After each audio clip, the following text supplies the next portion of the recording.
भगवान शिव की पवित्र कथा में जरूर करना चाहिए।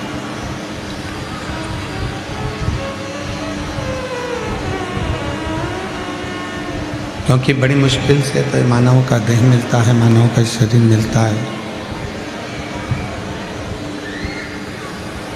और यदि इस शरीर को हमने यूं ही व्यर्थ गंवा दिया तो इसकी कोई फिर मूलता नहीं रहती।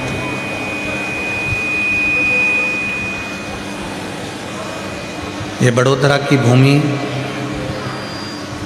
मेरे भगवान देवाधिदेव महादेव की भूमि है।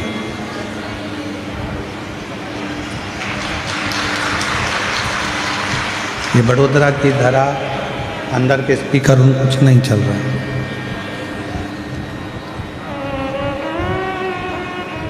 भगवान शंकर की पवित्र शिव भक्ति की भूमि है। और बड़ोदरा के प्रत्येक भूमि पर, बड़ोदरा की पवित्र धरा पर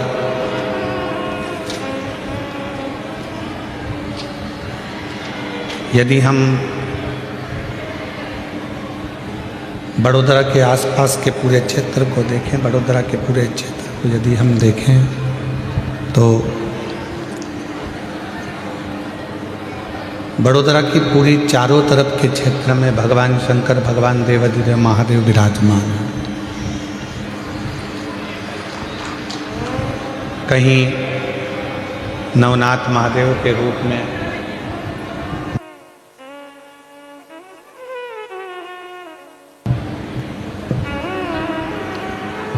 कहीं नवनाथ महादेव के रूप में, कहीं नीलकंठ महादेव के रूप में, कहीं भीमनाथ महादेव के रूप में, कहीं पांडेश्वर महादेव के रूप में, पूरे बड़ौदा में चारों तरफ भगवान देवाधिदेव महादेव बड़ौदा की रक्षा के लिए विराजमान है।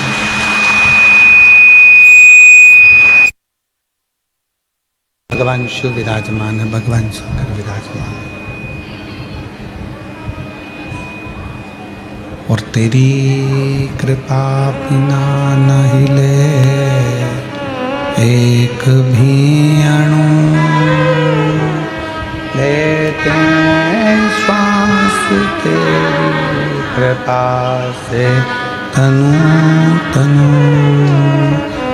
बखान क्या करूं मैं राखों के ढेर का, चपटी भभूत में खजाना कुबेर का। हे गंगधार मुक्ति द्वार ओंकार तू, भोले ओंकार तू। आयो शरण तिहारी शंभु तार तार तू। भगवान शिव की जो पवित्र पावन कथा है, जिसका लाभ लेने के लिए आप और हम बैठे हैं। हम जानते हैं बहुत दूर दूर से आप लोग कथा को श्रवण करने के लिए आए हैं।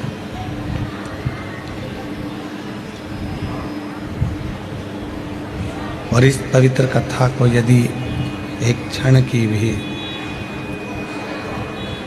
एक मिनट की भी, एक पल की भी, यदि शिव महापुराण की कथा आप जिस पंडाल में बैठकर श्रवण कर रहे हैं, उस कथा को, एक क्षण की भी कथा को यदि आपने अपनी जिंदगी में उतार लिया और दिल से, आवाज़ नहीं आ रही है पंडालों में, ज़रा माइक तो, स्पीकर तो बढ़ा दो, जो बक्से लगे हैं उनकी आवाज़ बढ़ाओ, चोंगों की।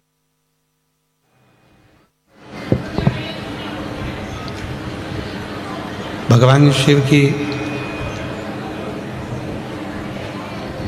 ये पवित्र कथा यदि एक क्षण की भी एक मिनट की भी अगर हमारे जीवन में उतर रही है तो ये निश्चित है यह हमारा कल्याण जरूर करेगी। और जिस कामना के लिए हम कथा को श्रवण करने आए हैं, बाबा देव अधिदेव महादेव हमारी झोली खुशियों से जरूर भरेगा, ये निश्चित है।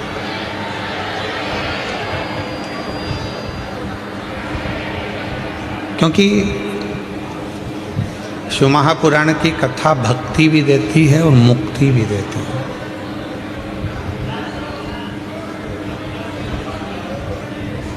ये दोनों ही चीजें प्रदान करती है।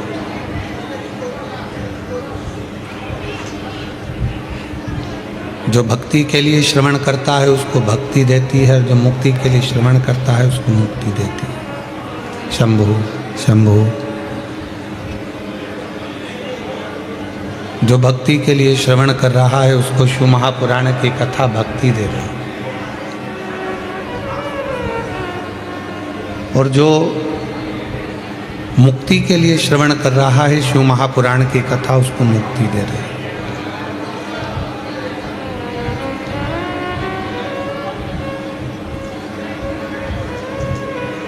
कई कई शिव महापुराण की कथा में ऐसे भी शिव भक्त आते हैं भगवान शंकर से अपने मन की बात कहकर, भगवान शिव को अपनी स्तुति कहकर, भगवान शंकर को अपने हृदय की बात कहकर, भगवान शंकर को अपने मन की बात कहकर, भगवान शिव को अपने हृदय की बात कहकर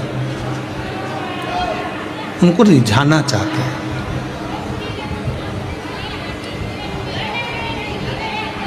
अब ये जितने शिव भक्त आए हो आप किस भाव से कथा सुन रहे हो, किस भाव से आप कथा को श्रवण कर रहे हो, ये आपके ऊपर निर्भर करता है। और बड़े भाग्यशाली हो जो इस कथा के मंडप में आपको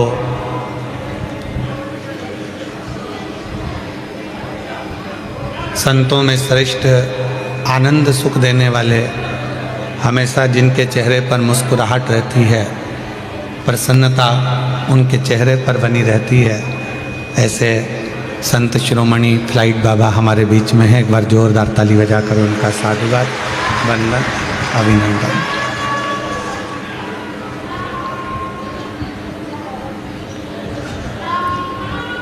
भक्ति और मुक्ति दो पथ ले, एक मुक्ति का पथ है, एक भक्ति का पथ है।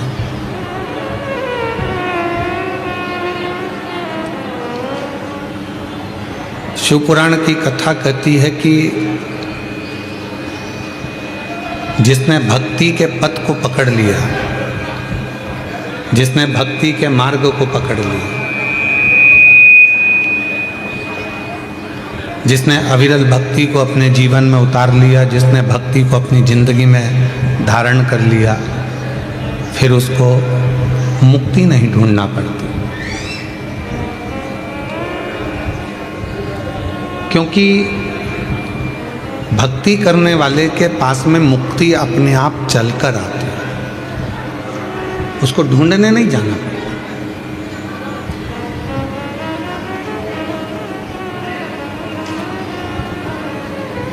कई लोग कह देते हैं गुरुजी हमारे सिर पे हाथ रख दो हमारा कल्याण हो जाएगा।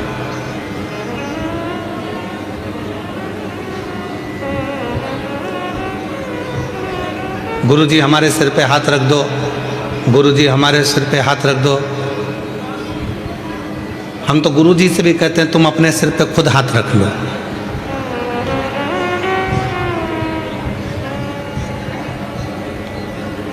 कितना भी गुरु तुम्हारे सिर पर हाथ रख दे मना नहीं है, पर आपका कल्याण निश्चित तब होगा जब आपके मन में निर्मलता का भाव होगा और भगवान के प्रति समर्पण होगा। महाराज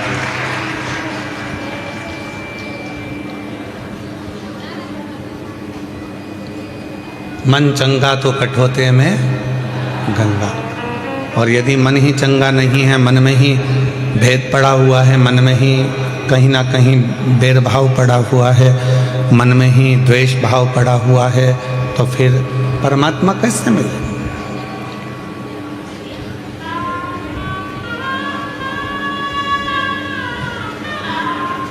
बड़ौदा की कथा को शुरुआत कर रहे हैं।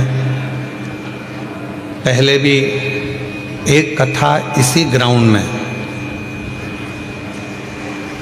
कर चुके हैं और जिसके जजमान थे श्री घनश्याम भाई, श्री राजू भाई माहेश्वरी, जिन्होंने इस कथा को दिव्यता और भव्यता के साथ कराया। और आज ये कथा दूसरी बार अग्रवाल आकोटा गार्डन ग्रुप महेश बंसल जी, मुख्य यजमान चंद्रपाल जी, बड़ौदा गुजरात से, उनके माध्यम से यह कथा प्रारंभ हो गई। मतलब देखा जाए तो बड़ौदा वालों के भाग्य तो बहुत प्रबल हैं। ये एक लोटा जल से शंकर जी को जल्दी प्रसन्न कर लेते हैं। और शिव जी इनकी सुनते बहुत हैं। मतलब निश्चित हो गया है कि शंकर भगवान की कृपा गुजरात वालों पर, जब तो मेरे शिव जी दो दो ज्योतिर्लिंग के रूप में गुजरात में विराजमान है। एक सोमनाथ जी और नागेश्वर नाथ जी, दोनों बैठे। और पूरे गुजरात में, पूरे गुजरात की धरा को अगर कहीं से भी जाकर देखोगे, कहीं से भी दर्शन करोगे, कहीं से भी निवेदन करोगे, कहीं पर भी जाकर गुजरात की भूमि का दर्शन करोगे तो ऐसी कोई भूमि नहीं है जहाँ पर भगवान शंकर का शिवलिंग, प्राचीन शिवलिंग धरा पर ना हो। अपने बड़ौदा में भी अगर आप देखें तो पूरे बड़ौदा के अंतर्गत में नवनाथ जी महाराज विराजमान हैं, नीलकंठेश्वर महादेव विराजमान हैं, भीमनाथ महादेव विराजमान है, पांडेश्वर नाथ विराजमान है, सिद्धेश्वर नाथ विराजमान है। ऐसी पूरी धरा हमारे बड़ोदरा की शंकर शंकर की अविरल भक्ति में निरंतर डूबी रहती है, निरंतर।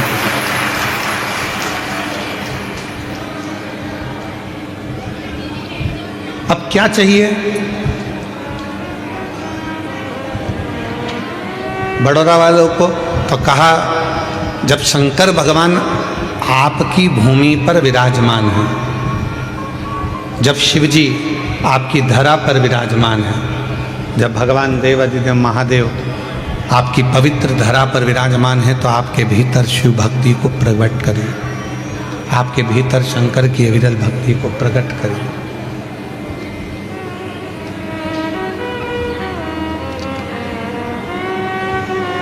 और मैंने तेरे ही भरोसे बाबा, तेरे ही भरोसे हवा बीच उड़ती जावांगी बाबा, डोर हथों छड़ी नाम कटी जावांगी। भोले मैं तेरी पतंग, शंभो मैं तेरी पतंग, हवा बीच उड़ती जावांगी बाबा, तो छड़ीना में कटी जावांगी। भोले मैं तेरी पतंग, शंभो मैं तेरी पतंग। अब हमको जो जरूरत है वो शिव की भक्ति की जरूरत है।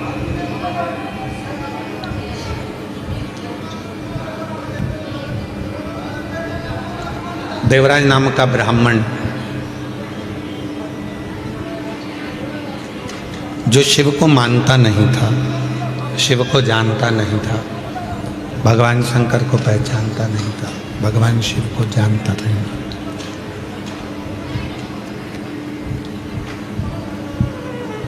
ब्राह्मण के घर में उसका जन्म हो गया, ब्राह्मण के कुल में वो जन्मा, ब्राह्मण के घर में उसका जन्म हुआ,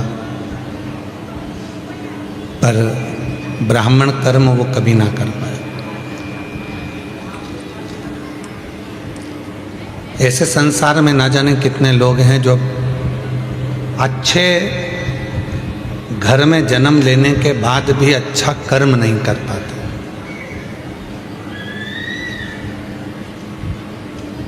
क्योंकि दुनिया की जो सोच है वह बड़ी विचित्र हो गई। घर में ताज़ा अगर कोई भोजन बन रहा है तो आज के नवयुवक बच्चों को वो ताज़ा भोजन भाता नहीं।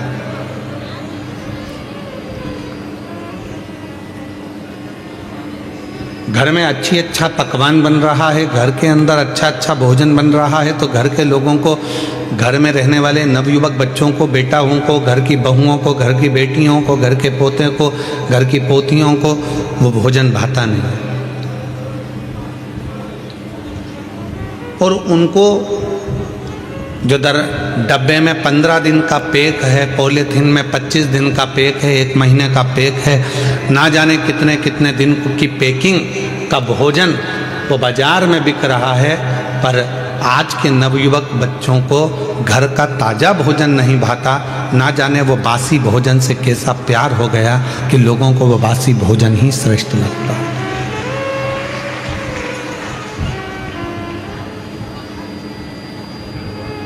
अब वो कैसा हो गया? अच्छा है नहीं है। अंदर से कैसा है किसको मालूम, अंदर से बना कैसा है वो किसी को नहीं।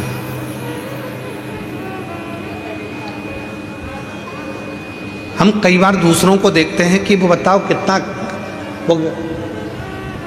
वो कचरा खा रहा था, वो कचरा सेवन कर रहा था, वो कचरा खा रहा था, पर हम अपने आप को ना देखें कि हम भी तो कभी कभी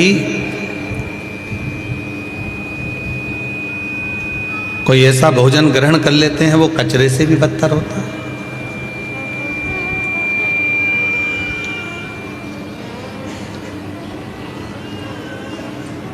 अपने घर में भले रूखी रोटी हो, सूखी रोटी हो, चाहे अपने घर में कैसा भी भोजन बने, शिव महापुराण की कथा कहती है, मेरे शंकर भगवान हमेशा पार्वती जी से कहते थे, पार्वती मुझे कुछ दे बनाकर मैं उसको पाऊंगा।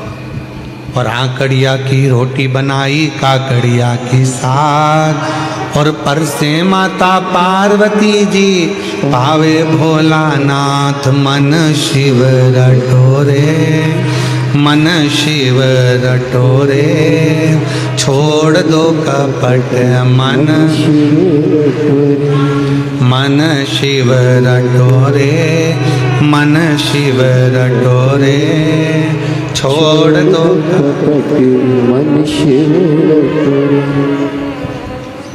आकड़िया की रोटी बनाई, काकड़िया की साग, आकड़िया की रोटी बनाई, काकड़िया की साग, और परसे माता पार्वती जी, परसे माता पार्वती जी, और पावे भोलानाथ मन शिव रटोरे, मन शिव रटोरे, छोड़ दो कपट मन शिव रटोरे, मन शिव रटोरे, मन शिव रटोरे, छोड़ दो कपट मन शिव रटोरे।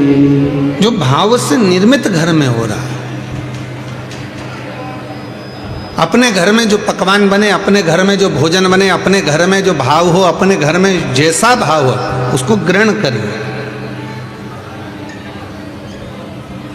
दूसरे का ठाठ देखकर अगर अपनी जिंदगी को जियोगे तो वो श्रेष्ठता में नहीं जी पाओगे। दूसरे का वैभव देखकर अगर अपनी जिंदगी को जियोगे तो सहजता में नहीं जी पाओगे। जो परमात्मा ने आपको और हमको दिया है, जो भगवान ने आपको और हमको दिया है, उसको देखकर बस उसमें खुश रहकर, उसमें आनंद की जिंदगी जीकर, उसमें श्रेष्ठता धारण कर कर जैसा जीवन हम जिएंगे वो जीवन हमारे लिए श्रेष्ठ है, वो जीवन हमारे लिए आनंदित है। देवराज नामक का ब्राह्मण कुल में जन्म ले लिया, ब्राह्मण के घर में जन्म ले लिया, पर ब्राह्मण कर्म नहीं कर पाए।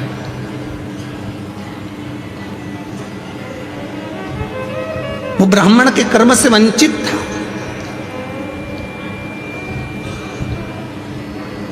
ना कभी भगवान शंकर के मंदिर गया, ना कभी भगवान शंकर के शिवालय गया, ना कभी भगवान शंकर के देवालय गया, ना किसी देवी देवता के दरवाजे पर गया, ना किसी संत के पास बैठा, ना कभी साधु के पास, ना कभी तपस्वी के पास, ना कभी संत साधु सन्यासी साधक उपासक, किसी के पास नहीं बैठा, किसी के पास।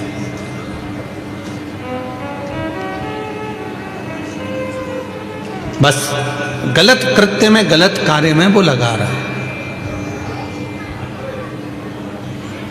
पर उसकी मां, देवराज ब्राह्मण की जो मां थी, वो भगवान की अविरल भक्ति धारण करने में। और कई बार हम लोगों से कह देते हैं कि जितने भी शिव महापुराण की कथा में भक्त कथा को श्रवण करने के लिए बैठे हैं, जितने आस्था चैनल पर शिव महापुराण की कथा को सुन रहे हैं, जितने फेसबुक यूट्यूब पर कथा को सुन रहे हैं, जितने सोशल मीडिया के माध्यम से कथा को श्रवण कर रहे हैं, हम सबको एक बात जरूर कहना चाहते हैं। आप अगर कथा के पंडाल में बैठे हो तो ये निश्चित है, मेरी जीजियों, मेरे जीजाओं, मेरी बेटियों, बेटाओं, मेरे बुजुर्ग माँ बाप, याद रखना ये जरूर आप में श्रेष्ठता है कि आपके माता पिता जरूर भगवान शंकर के उपासक रहे होंगे, जो इनकी भक्ति आपके हृदय में आपको प्राप्त हुई।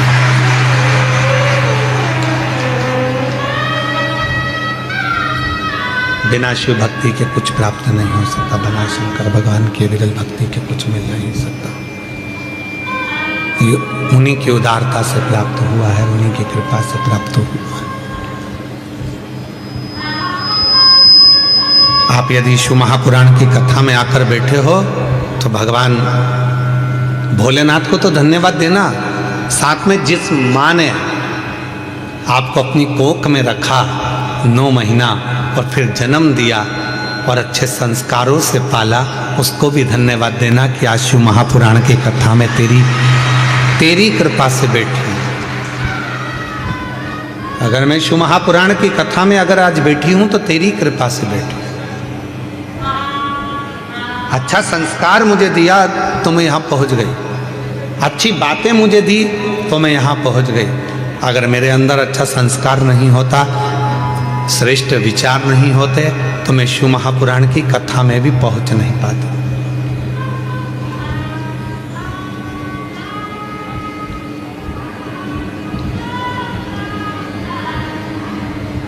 ये उसी की उदारता से, उसी की कृपा से। और कोई पिछले जन्म के अच्छे कर्म मुझे बाबा तेरा, कोई पिछले जन्म के अच्छे कर्म मुझे बाबा तेरा, जहाँ सारी दुनिया झुकती है, जहाँ सारी दुनिया झुकती है, मुझे वो आली दरबार मिला, दरबार मिला। कोई पिछले जन्म के अच्छे कर्म मुझे बाबा तेरा, कोई पिछले जन्म के अच्छे कर्म मुझे बाबा तेरा। कोई पूर्व का अच्छा कर्म होगा, कोई पूर्व का अच्छा साथ होगा, कोई पूर्व का किया हुआ अच्छा कर्म होगा, जो भगवान की कृपा से, परमात्मा की सेवा से, भगवान की दया से, परमात्मा की कृपा से आप और हमको प्राप्त हुआ। और आप और हम इस पवित्र पर कथा के पंडाल में विराजमान होकर कथा का लाभ ले रहे हैं। ये उसकी कृपा से प्राप्त हुआ है, उसकी दया से प्राप्त हुआ है, ये उसकी करुणा से प्राप्त हुआ है।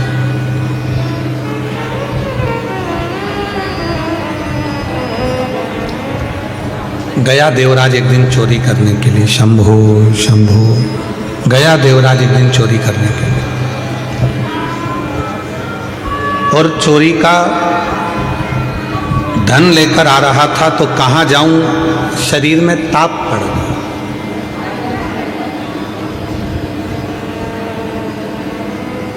और शरीर में जब ताप पड़ा तो विचार करा कि कहाँ जाऊं चोरी का धन लेकर। तो शंकर जी के शिवालय में, शंकर के मंदिर में पहुंच गया।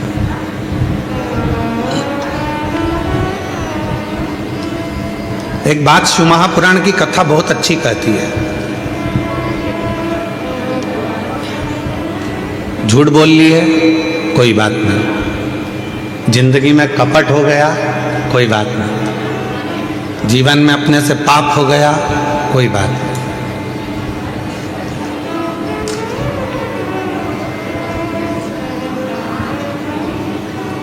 हमने जिंदगी में कोई व्रत भी नहीं करा कोई बात नहीं, हमने जीवन में कोई दान भी नहीं करा कोई बात नहीं, हमने जीवन में कोई सत्कर्म भी नहीं करा कोई बात नहीं। शिव महापुराण की विद्येश्वर संहिता कहती है, अगर हमने अपनी जिंदगी में ना कोई पुण्य करा, ना सत्कर्म करा, ना हम कभी जिंदगी में कोई अच्छा काम कर पाए, तो भी इस पापी शरीर ने अगर भूल से भी शंकर भगवान को एक लोटा जल चढ़ा दिया, तो हमें सारे पुण्य, सारे तप, सारे यज्ञ, सारे अनुष्ठान, सारी साधना का पुण्य फल प्राप्त होना चालू हो जाता है।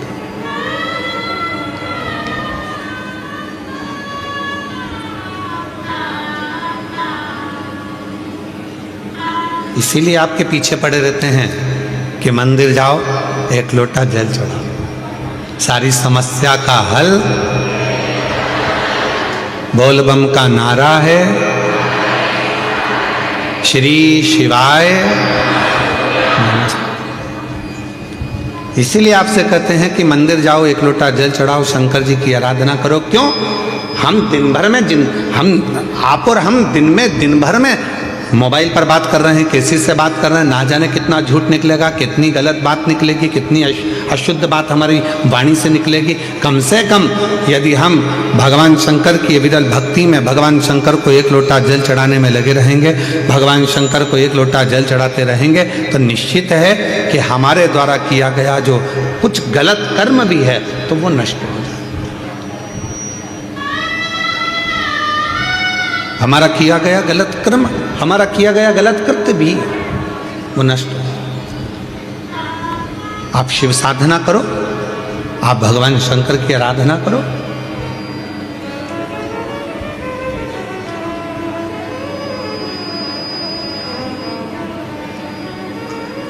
दो कुंडली होती है,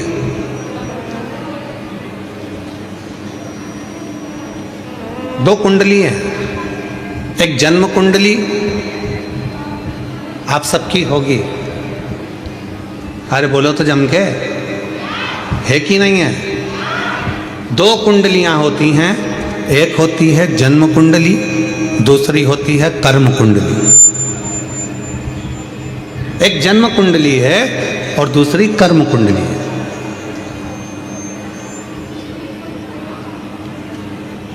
जन्म कुंडली केवल आपका भाग्य बताएगी। जन्म कुंडली का काम है आपका भाग्य बताना, जन्म कुंडली का काम है आपका भाग्य बता देना, दर्शा देना। पर इस जन्म कुंडली से भी बड़ी अगर कोई कुंडली होती है तो वो होती है हमारे कर्म की कुंडली। आपने अच्छा कर्म करना चालू कर दिया, मेहनत करना चालू कर दी, तो जन्म कुंडली में भले राजयोग ना लिखा हो, पर आपने अगर मेहनत करी है तो राज सिंहासन पर तो बैठ कर ही रहेंगे।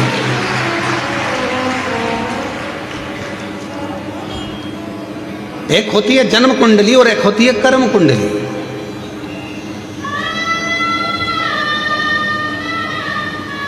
और जितने भी संसार के लोग हैं ना, सबसे पहले अपनी जन्म कुंडली लिखाते हैं। महाराज जी जरा देख के बताओ ना हमारा भाग्य कैसा है।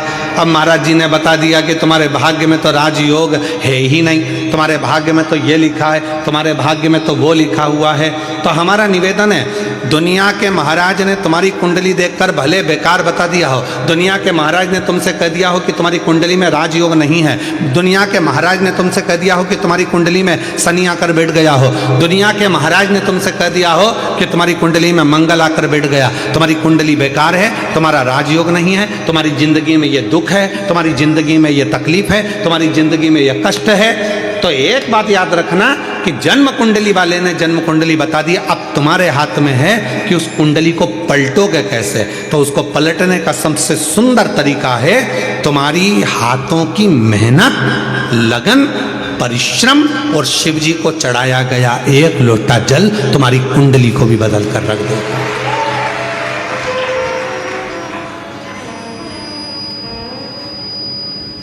अब तुम मेहनत ही ना करो और सोचो कि मेरा भाग्य ही बेकार है। मैंने तो पत्रिका दिखाई थी, मैंने कुंडली दिखाई थी, उसमें तो महाराज जी ने बता दिया था कि मेरी कुंडली में अच्छा योगी नहीं है। तो फिर आप घर पर आकर बैठ गए, फिर आपने कोई कर्म नहीं करा, तो फिर वो कुंडली अपना असर करे।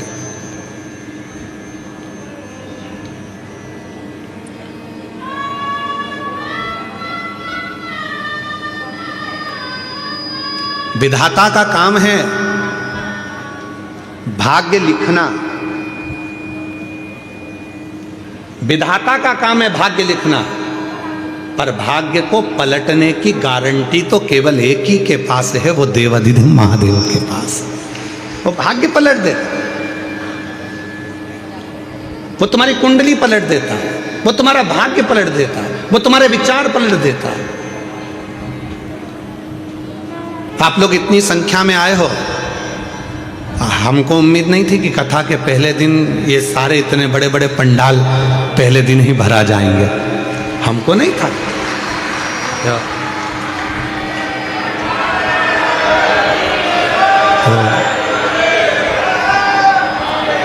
हमको लगा था कि भाई गुजरात है तो थोड़ा भाषा का फर्क पड़ता है, तो ऐसा लग रहा था कि ना जाने बड़ौदा है। हालांकि पिछली कथा में भी बहुत लोग आए थे, पर ऐसा था कि पहले दिन की अपेक्षा दूसरे दिन ज़्यादा आए थे, दूसरे दिन के बाद तीसरे दिन ज़्यादा आए थे। पर बड़ौदा वालों ने तो पहले दिन ही बॉल को 6 पर ले जाकर छोड़ दिया है। तो अच्छा, तुम्हें चिंता है कि नहीं, ये चिंता हमको नहीं मालूम, पर हमको कथा में आने की चिंता है। हम जब यजमान परिवार अग्रवाल जी के यहाँ से चले थे, जयदेव जी हमको गाड़ी में लेकर आए अग्रवाल जी, तो हम उनसे कह रहे थे कि आज तो बड़े आराम से अपन थोड़े बहुत ट्रैफिक में फंस कर आ गए हैं, पर कल की उम्मीद नहीं लग रही है कि अपन पहुंच पाएंगे समय पर। तो अपन एक काम करेंगे, आधा घंटा पहले निकलेंगे। तो जयदेव जी भी हमारी गाड़ी ड्राइव करते करते, और हमारे कृष्ण कन्हैया है वो भाई, जो गाड़ी चलाए वो कन्हैया, जो गाड़ी को साधे सारथी वो भगवान कृष्ण। तो हमने जयदेव जी से कहा, तो जयदेव जी भी बोले हाँ गुरुजी अच्छा है, आधे घंटे पहले निकलेंगे तो आप हमारी गाड़ी में कम से कम आधे घंटे तक बैठे तो रहोगे। तो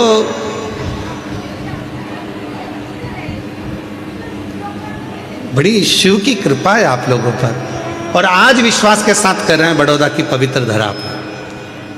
जिसने 7 दिन की शिव महापुराण की कथा इस पंडाल में रोज बैठकर श्रवण कर ली और झोली पसार कर जिसने मांग लिया, 3 महीने के अंदर उसका पत्र इस व्यासपीठ पर जरूर पहुंचेगा। ये निश्चित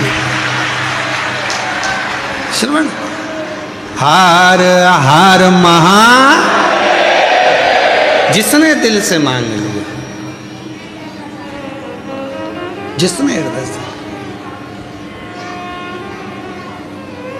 अभी सूरत की कथा में कहा था, जो दिल से मांगोगे वो दिल से देगा, जो दिल से मांगोगे वो दिल से देगा। मेरा भोला भंडारी है, तेरी झोली भर देगा। मेरा भोला भंडारी है, तेरी झोली भर देगा। मस्तक पे चंदा है, उजियारा कर देगा। मस्तक पे चंदा है, उजियारा कर देगा। मेरा भोला भंडारी है, तेरी झोली भर देगा। मेरा भोला भंडारी है, खाली झोली भर देगा। मस्तक पे गंगा है, वो शीतल कर देगा। मस्तक पे गंगा है वो शीतल कर देगा। मेरा भोला भंडारी है खाली झोली भर देगा। मेरा भोला भंडारी है खाली झोली भर देगा। बोलो बोलो, जो दिल से मांगोगे वो दिल से देगा। जो दिल से मांगोगे वो दिल से देगा। मेरा भोला भंडारी ने खाली झोली भर देगा। मेरा भोला भंडारी है खाली झोली भर देगा। श्री शिवाय नमस्तुभ्यं। श्री शिवाय नमस्तुभ्यं। श्री शिवाय नमस्तुभ्यं। श्री शिवाय नमस्तुभ्यं। श्री शिवाय नमस्तुभ्यं। भोला सब दुख काटो हमारा। ओ भोला सब दुख काटो हमारा। शिव शंकर जपो तेरी माला। भोले बाबा जपो तेरी माला। भोला सब दुख काटो हमारा। ओ भोला सब दुख काटो हमारा। वेश है मंगलकारी। वेश है मंगलकारी। शमशान वासी हमारा। शमशान वासी हमारा। ओ भोला सब दुख काटो हमारा। ओ भोला सब दुख काटो हमारा।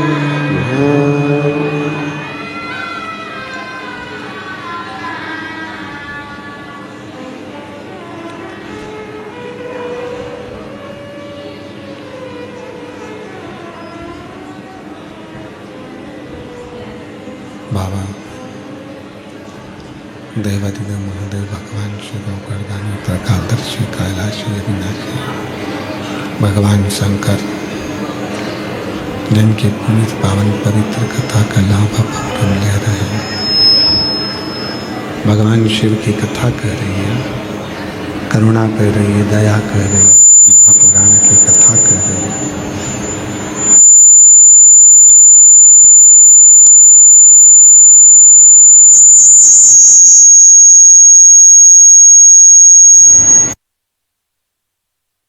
की पवित्र कथा कर रही है, शिव महापुराण की कथा वर्णन कर रही है। देवराज नामक का ब्राह्मण जो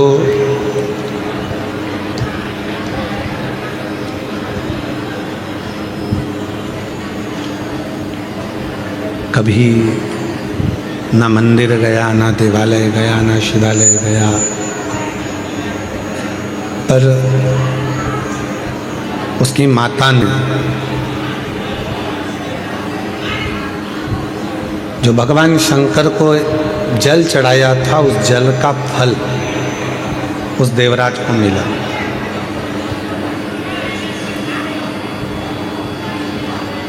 और वो फल काम भी ऐसी जगह आता है जिस समय पर मनुष्य बहुत ज्यादा अटक जाता है। जैसे कनेर का फूल और दुर्वा का संग।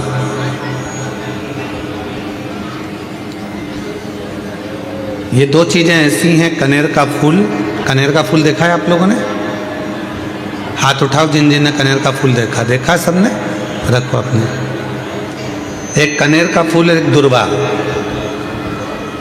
दुर्वा हमारे यहाँ पर कहते हैं वो हरी हरी जो घास होती है, दूब होती है, उसको दुर्वा कहते हैं।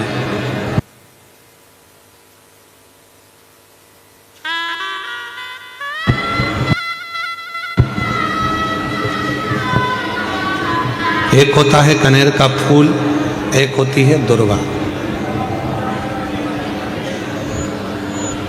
ये दो हैं। शिव महापुराण की कथा कहती है, शिव महापुराण का कौमार्य खंड वर्णन करता है जब व्यक्ति बहुत ज्यादा उलझनों में कहीं एकदम अचानक घिर जाए, अचानक से आकर गिर गया और उसका कोई निर्णय निकल ही नहीं रहा। वो निर्णय निकल ही नहीं रहा है, बिल्कुल इतनी अड़चन में फंस गया, इतनी अड़चन में फंस गया कि चारों तरफ से ऐसा लग रहा है कि अब तो कोई निर्णय निकल ही नहीं रहा, अब तो मर जाऊं तो अच्छा। तो शिव पुराण की कथा कहती है मरना उसका कोई हल नहीं है, सुसाइड कर लेना उसका हल नहीं है। अब मैं चारों तरफ से घिर गया हूं, बहुत परेशान हो गया हूं, बहुत तकलीफों में फंस गया हूं, तो अब तो मैं मर जाऊं तो अच्छा। उसके मन में ये भाव आ जाता है। उस समय पर कुछ मत कर, सुसाइड का तो सोची मती, मरने का तो सोची मती, केवल एक काम कर, एक कनेर का फूल और एक दुर्वा दोनों ले जा। जया, विषहरा, शामलीवारी, दौतली और देव, शिव जी की 5 बेटियां। सब लोग उनका नाम लेंगे साथ में। पहले नंबर पर जया, विषहरा, शामलीवारी, दौतली और देव। ये शंकर जी की जो 5 लड़कियां हैं। ये डीले कम कर दो, आवाज क्लियर कर दो। शिव जी की जो 5 लड़कियां हैं, इन 5 लड़कियों का नाम लेकर एक कनेर का फूल और एक दुर्वा जो भगवान शंकर को उत्तर की ओर मुख कर कर शिवलिंग पर समर्पित कर देता है, और एक लोटा जल धीरे धीरे शंकर भगवान को अपने मन की कामना कर कर जिस उलझन में वो फंसा हुआ है, जिस व्याधि में वो फंसा हुआ है, जिस तकलीफ में वो फंसा हुआ है, उसका स्मरण करते करते वो शिव जी से अपने मन की बात कहते कहते अगर जल उसी दुर्वा, उसी कनेर के फूल के ऊपर शिवलिंग पर जो चढ़ा हुआ है उस पर समर्पित करता है, कहते हैं 4 घंटे भी नहीं लगते। 3 महीने तो जान दो, 3 दिन भी जान दो, 4 घंटे भी नहीं लगते और देवाधिदेव महादेव उस व्याधि से उसको निकालना प्रारंभ करते। उस व्याधि से वो निकालना प्रारंभ कर देते, उस तकलीफ से उसको दूर करना प्रारंभ कर देते। पर एक निवेदन है आप सबसे,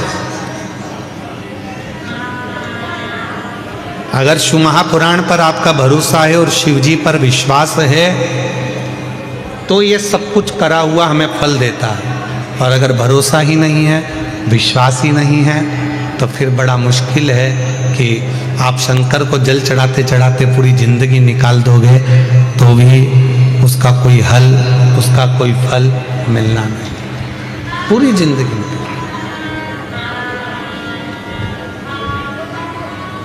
आप दिल से उसको निवेदन करो, प्रार्थना करो, वो तेरा ही दिया मैंने खाया पिया, तेरा शुक्रिया, तेरा शुक्रिया, मुझे भोले बाबा ने बहुत दिया, तेरा शुक्रिया है, तेरा शुक्रिया है। शिव को अपने मन की बात कर। लोग कहते हैं गुरुजी हम बहुत बुरे फंस गए, हम बहुत बड़े तकलीफ में फंस गए, बहुत बड़ी तकलीफ में हम लोग फंस गए, हम बहुत व्याधियों में। एक पत्र आया है, बहुत अच्छा पत्र, अभी सूरत की कथा का है। हमने कहा था सूरत की कथा में कि यदि सूरत वालों ने अगर दिल से कथा सुनी है तो बड़ौदा की कथा में उनका पत्र जरूर आएगा, और वो पत्र आया, वो पत्र पहुंचा।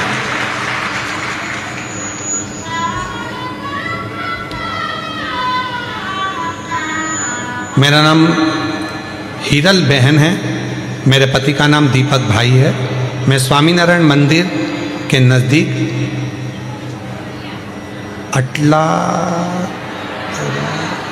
अटलादरा बड़ोदरा में रहती हूँ। कहीं बैठी हैं तो हाथ हिला सकती हैं, अगर कहीं बैठी हों तो हाथ हिला सकती हैं, और अगर आई हों तो बेलपत्र लेने के लिए व्यासपीठ पर आ सकती हैं। अगर कहीं बैठी हों तो हाथ हिला सकती हैं और बेलपत्र लेने के लिए आ सकती हैं। कहीं बैठी हैं तो आ सकती हैं। मेरा नाम हीरा बहन है, मेरे पति का नाम दीपक भाई है। मैं स्वामीनारायण मंदिर के नज़दीक अटलादरा बड़ौदा की रहने वाली हूँ। गुरुजी बोलते हैं ना कि एक लोटा जल सारी समस्या का हल। मैं भी एक लोटा जल चढ़ाती थी और मैंने सूरत में कथा को श्रवण करा, बाबा से विनय करी थी, गुरुदेव मेरे और मेरे पति के बीच अनबन हो गई थी, जिसका केस चल रहा था, वो केस खत्म ही नहीं हो रहा था। आज बाबा की ऐसी कृपा हो गई, 7 दिन की कथा मैंने सूरत के पंडाल में बैठकर सुनी, और 7वां दिन कथा का पूरा हुआ और मेरा केस पूरा खत्म होकर मैं बाबा को यहाँ नमन करने के लिए।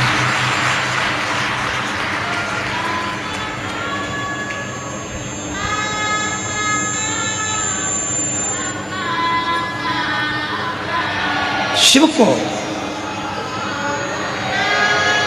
फिर निवेदन है,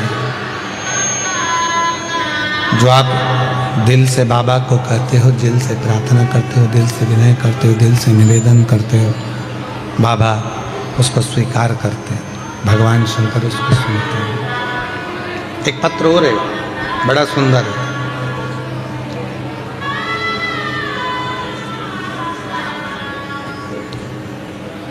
मेरा नाम गीता है। मैं बड़ौदा गुजरात प्रमुख प्रीत पार्क सोसाइटी की रहने वाली हूँ। कहीं बैठी हों तो हाथ हिला सकती हैं। मेरा नाम गीता है, मैं बड़ौदा के गुजरात प्रमुख प्रीत पार्क सोसाइटी की रहने वाली हूँ। कहीं बैठी हों तो हाथ हिला सकती हैं, और अगर बैठी हों तो आ सकती हैं। गुरुजी मेरी शादी को 5 साल हो गए थे, मुझे संतान का सुख नहीं था। कई डॉक्टरों को दिखाया, फिर भी मुझे संतान नहीं हुआ। फिर दिनों दिन ऐसे ही निकलते चले गए। एक दिन मेरी मम्मी ने कहने पर पशुपतिनाथ का व्रत किया, और बाबा की ऐसी कृपा हुई कि मेरा 3रा सोमवार आया और मेरा गर्भ ठहर गया। डॉक्टरों ने कहा कि मैं गर्भित हूँ। मैं बाबा का क्या धन्यवाद करूं गुरुदेव। मेरे बाबा ने ऐसी कृपा कर दी कि सारे डॉक्टरों का इलाज कराते कराते थक गई थी, पर संतान का सुख नहीं था। आज डॉक्टर और प्रभु की कृपा ऐसी हो गई कि मेरे घर में बेटे ने जन्म लिया, और बाबा की कृपा से मैं मान। गुरुदेव आप जब ऑनलाइन शिवरात्रि की पूजन कराते हो सावन के महीने में, आप कहते हो कि अपने घर में जब शंकर भगवान की ऑनलाइन पूजन करोगे, जो मांगोगे एक बेलपत्र उठाकर रख लोगे, और जो मांगोगे वो मिलेगा। मेरे बाबा ने मेरे यहाँ औलाद तो दे दी, पर हम किराए के मकान में रहते थे। संतान तो दी पर मकान नहीं था। पति और मैंने दोनों ने शिवरात्रि का पूजन करा सावन के महीने की, बेलपत्र उठाकर रख ली। हम नहीं जानते थे कि उस बेलपत्र का कितना महत्व है। आज बाबा से केवल एक ही बात मांगी थी कि मेरा खुद का मकान हो जाए, और बाबा से तो हमने 1 मंजिल का मकान मांगा था, आज बाबा ने मुझे 3 मंजिल का मकान दे दिया।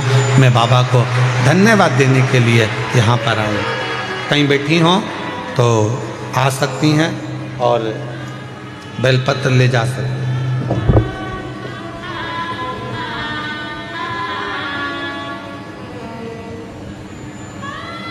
और हमारा निवेदन फिर इस शिव महापुराण कथा के लिए शंकर की पवित्र कथा के माध्यम से, भगवान शंकर की पवित्र कथा के माध्यम से फिर निवेदन करें।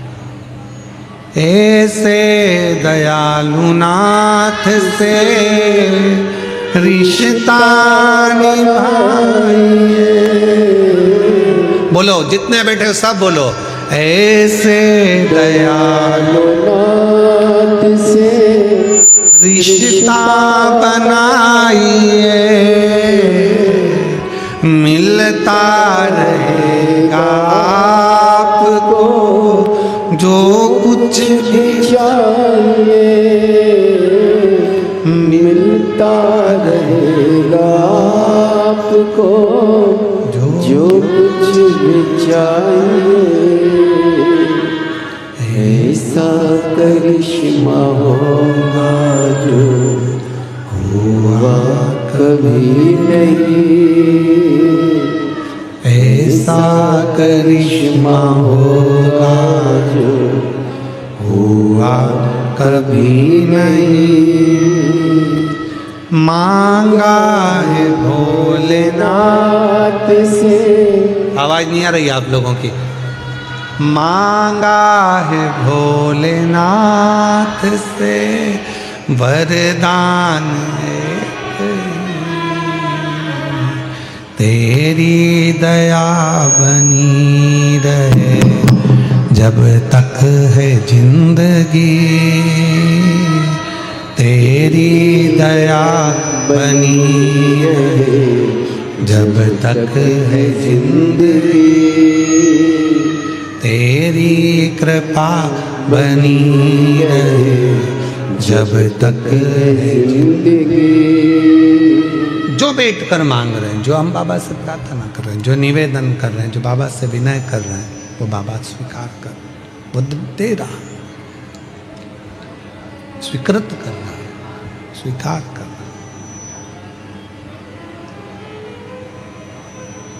देवराज कभी शिव मंदिर नहीं गया, देवराज कभी भगवान शंकर की आराधना नहीं करा, कभी मंदिर नहीं गया, कभी पूजा नहीं करी, कभी अर्चना नहीं करी, पर माँ ने जो जल चढ़ाया था 1 लोटा जल, वो माता का चढ़ाया गया जल बेटे के कार्य आ गया।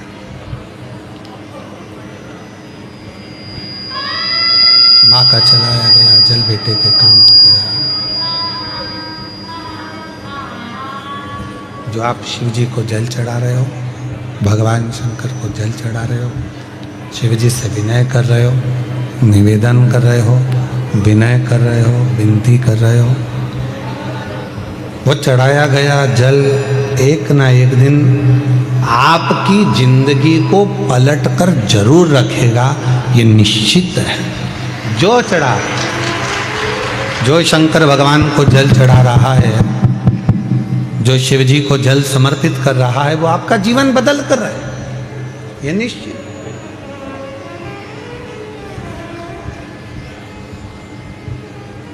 बस वो जल चढ़ाने में आपका विश्वास कितना है, आपकी दृढ़ता कितनी है, आपका भरोसा कितना है, वो आपके ऊपर निर्भर करता है। देवराज शिव मंदिर में पहुंचा, चोरी का धन था, बैठ गया, शरीर में ताप पड़ा, बुखार आया,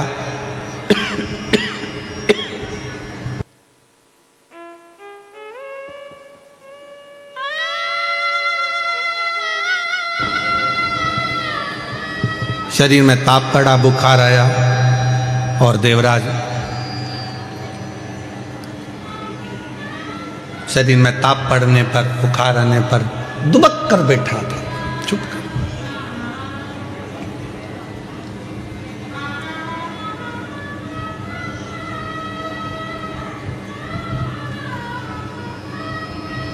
परसों के दिन जब हम सीहोर में थे बाबा के धाम में, तो एक किसी ने प्रश्न किया था परसों और उस प्रश्न में उसने कहा कि गुरुजी, सबसे पहले शंकर भगवान जब अपने भक्त पर कृपा करते हैं, जब शंकर भगवान अपने भक्त का दुख काटना चालू करते हैं, तो हमको कैसे मालूम पड़ता है कि भगवान शंकर ने अब हमारा दुख काटना प्रारंभ कर दिया? हमें मालूम कैसे पड़ेगा? तो हम उमाखंड में एक चरित्र आता है, जब माता पार्वती जी तप करते करते करते करते करते करते माता पार्वती के बहुत वर्ष निकल गए और पार्वती भगवान शंकर को प्राप्त करना चाहती थी, तो पार्वती के प्रसंग को हम देखें उमाखंड में, तो वर्णन आता है कि शिव जब करुणा करना चाहते हैं, जब शंकर भगवान आपको स्वीकार करना चाहते हैं, तो सबसे पहला झंडी किस रूप में दिखाते हैं? तो कहा शंकर भगवान स्वयं आपके स्वप्न में आकर, शंकर भगवान आपके स्वप्न में आकर आपको दर्शन भी देते हैं, और कोई कोई शिव भक्त ऐसा होता है कि उसको स्वप्न में भी शिव के भक्त के मुख से, जब स्वप्न में भी ब्रह्म मुहूर्त में कथा सुनने का स्वप्न दिखना चालू हो जाए कि मुझे कोई कथा सुना रहा है, शिव पुराण सुन रही हूँ, शंकर बैठे हैं, उनका दर्शन कर रही हूँ, तो समझ लेना कि शिव तुझे अब दुख से दूर करना प्रारंभ करना चाह रहे हैं, तुझे दुख में करना।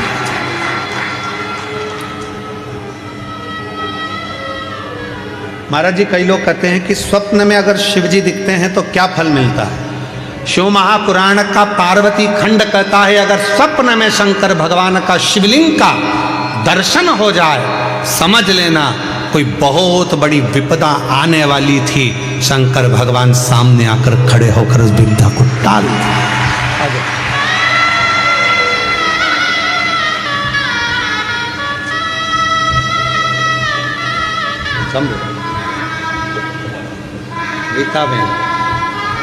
गीताबेन बड़ौदा से श्री शिवाय नमस्ते बोलो बोलो। पहले आंसू पोछो, आंसू पोछो पहले। शंभु श्री शिवाय नमस्तुभ्यं। शिव जी की कृपा से, बाबा की कृपा से हुआ है। 5 साल तक औलाद नहीं थी। माँ ने कहा कि पशुपति व्रत कर, शिव जी को 1 लोटा जल चढ़ा, और डॉक्टरों ने तो मना किया था कि संतान सुख नहीं है, पर बाबा की कृपा से औलाद का सुख प्राप्त हुआ। एक बार जोरदार ताली बजाकर प्रणाम नमन करो। जो दिल से मांगोगे वो दिल से दे देगा, जो दिल से मांगोगे वो दिल से दे देगा। आंसू पोछ, आंसू पोछो, आंसू पोछो। मेरा भोला भंडारी है, खाली झोली भर देगा। मेरा भोला भंडारी है, खाली झोली भर देगा। जो दिल से मांगोगे वो दिल से दे देगा, जो दिल से मांगोगे वो दिल से दे देगा। मेरा भोला भंडारी है, खाली झोली भर देगा। भगवान देवाधिदेव महादेव का प्रसंग कह रहा।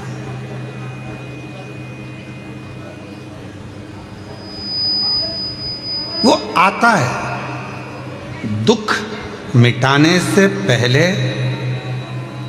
वो आपका स्वप्न में भी आकर आपका दर्शन देकर कह जाता है कि अब चिंता करने की जरूरत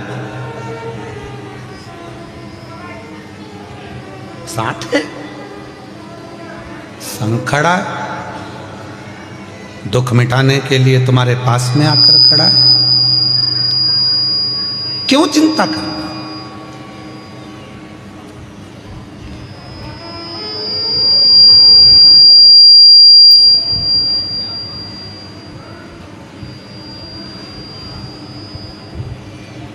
किस बात की चिंता करना।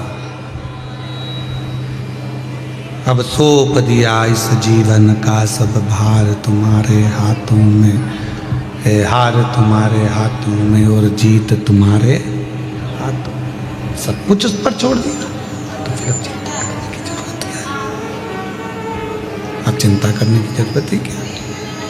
सब उसी पर सौंप दी थी। जब भक्ति की प्रबलता होती है, विश्वास दृढ़ होता है, भरोसा दृढ़ होता है, विश्वास दृढ़ होता है, भक्ति प्रखर होती है, तब शिव करुणा जरूर करते हैं। इसलिए कहा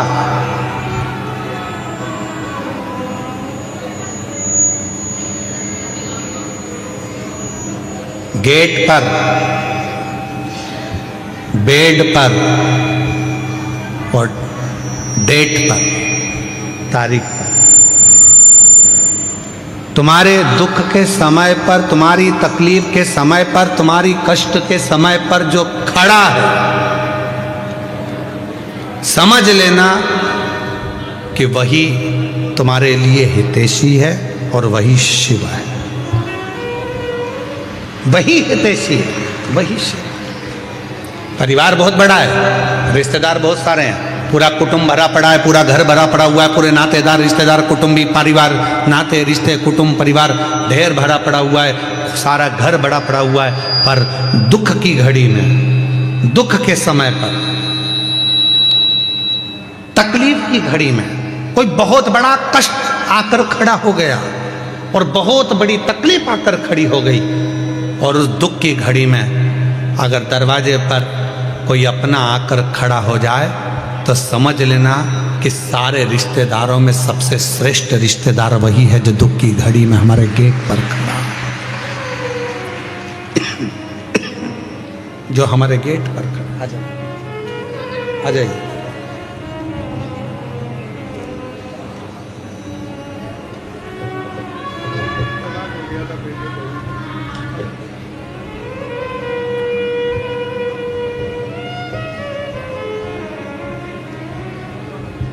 वापिस जुड़ गए बेटा, दोनों आ गए।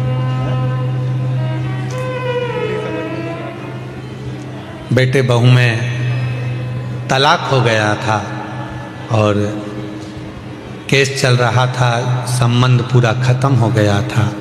7 दिन की शिव पुराण की कथा माँ आस लेकर कथा में पहुंच गई। कहा मेरे बेटे बहू को वापिस जोड़ दो, और भगवान जब बड़ौदा में कथा होगी तो पत्र भेजूंगी। और शिव की कृपा से आज दोनों का संबंध जुड़ गया, वापिस एक हो गए। एक बार जोरदार ताली बजाकर साथ ये बेटे भाई।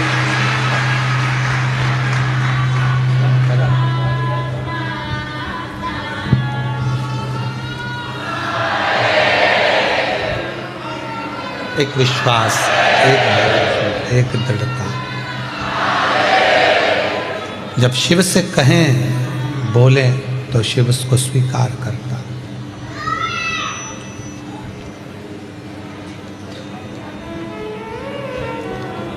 गेट, बेड और डेथ, 3 है। दुख के समय पर कोई तुम्हारे दरवाजे पर खड़ा है तो समझ लेना वही तुम्हारा सबसे ज्यादा श्रेष्ठ हितैषी है, वो पूरा विश्वास के साथ खड़ा हो।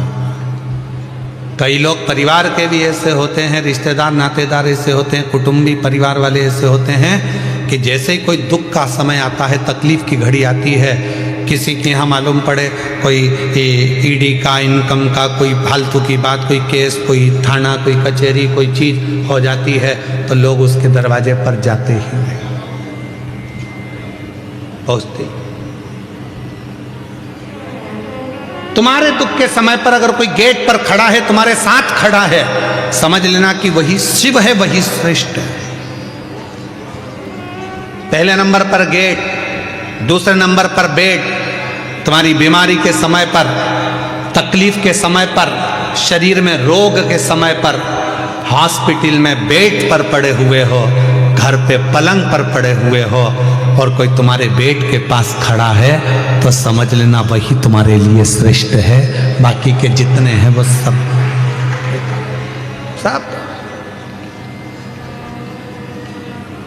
श्रेष्ठ वही है।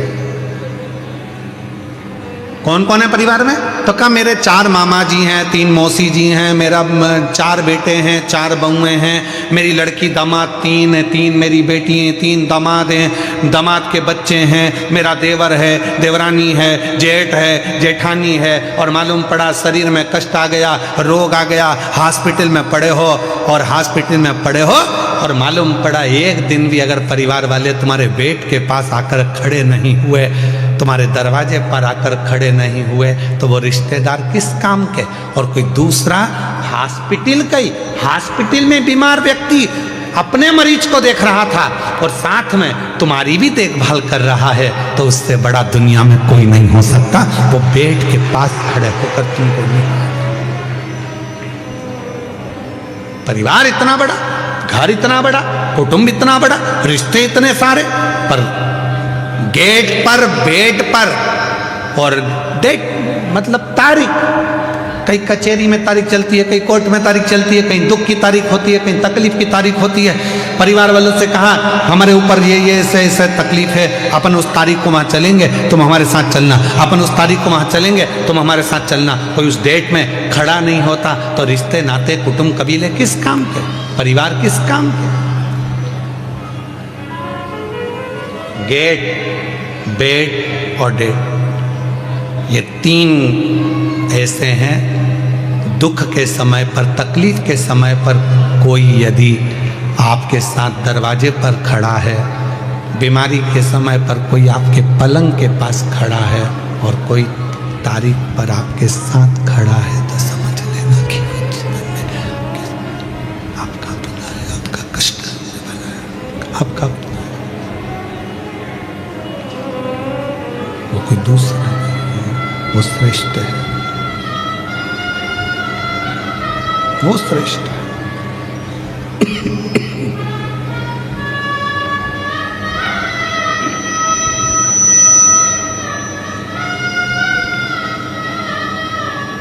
बस देवराज नाम का ब्राह्मण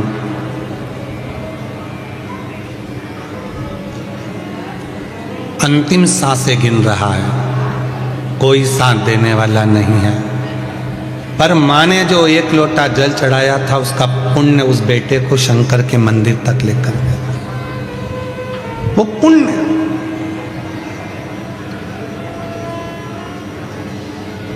बड़ौदा के इस पंडाल में जितने शिवभक्त बैठकर कथा को सुन रहे हैं, आपको शिव महापुराण की कथा में लेकर कौन आया? कौन तुमको यहां लेकर आया? आपका पुण्य, जो आपने 1 लोटा जल शंकर के मंदिर में चढ़ाया था, वो पुण्य आपको यहाँ, आपका पुण्य।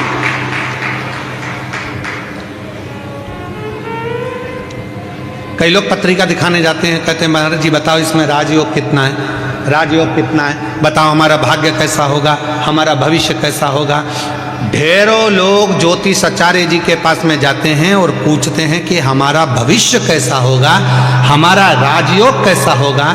हमारा निवेदन है, आज तक कोई ऐसा हाथ दिखाने वाला नहीं मिला, कोई आज तक ऐसी पत्रिका दिखाने वाला नहीं मिला जिसने किसी ज्योतिष आचार्य से जाकर पूछा हो कि बताओ कि राजयोग नहीं, ये बताओ कि मेरे राम का दर्शन कब होगा, मेरे शिव का दर्शन कब होगा, मेरे कृष्ण का दर्शन कब? क्या मेरे भाग्य में राम योग लिखा है? राजयोग नहीं। मेरे हाथ की रेखा में क्या राम का दर्शन लिखा है? मेरे हाथ की रेखा में क्या भगवान का दर्शन लिखा है? मेरे पत्रिका में, जन्म पत्रिका में क्या शिव का भक्ति लिखी है? क्या मेरी जन्म पत्रिका में भगवान शंकर की भजन लिखा है? क्या मेरी जन्म पत्रिका में क्या शिव की भक्ति लिखी है?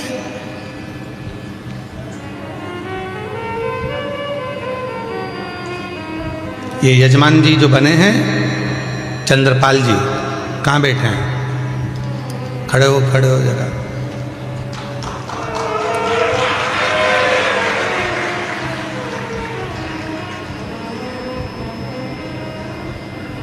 जब महेश बंसल जी, ये महेश बंसल जी हैं, महेश बंसल जी ने जब हमको कल कहा कि गुरुजी मुख्य यजमान ये चंद्रपाल जी हैं, महेश बंसल जी आप कल बोले कि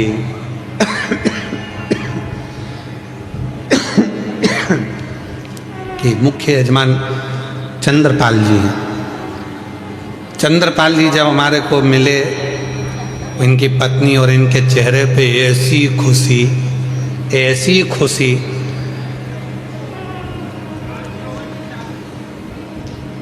शॉल की ट्रे रखी थी बाजू में, वो भी ध्यान में नहीं, पानी का लोटा ध्यान में नहीं, थाली ध्यान में नहीं, और जब हाथ में तिलक लगा रहे थे तो हाथ भी इनका थर थर थर थर थर थर थर थर काँप रहा था।